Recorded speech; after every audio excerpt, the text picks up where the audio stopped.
Comment se présente une patiente qui souffre du lipœdème? Eh bien, elle va présenter une déformation graisseuse au niveau des membres. Classiquement, on parle des fameuses jambes poteaux. Donc, on a des lipoméries, c'est-à-dire des accumulations de graisse au niveau des chevilles, des mollets, des genoux, des cuisses, de la culotte de cheval, des fesses, des hanches et potentiellement des membres supérieurs. La particularité, c'est que ça ne touche pas les mains et ça ne touche pas les pieds.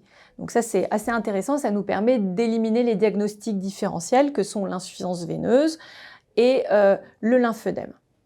Ensuite, on a une présentation qui est symétrique.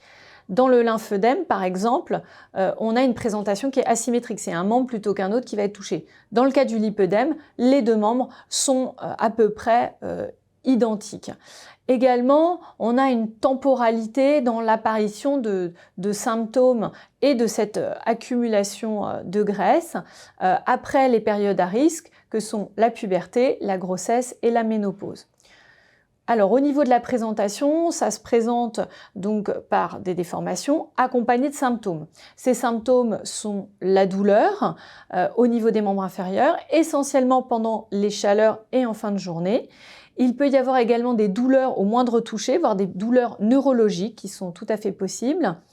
Également, il peut y avoir au toucher, voire spontanément, des ecchymoses, des hématomes. Les patientes se plaignent également d'une sensation de douleur, d'impatience au niveau des membres inférieurs, qui sont soulagés notamment par le repos et le fait de surélever les membres.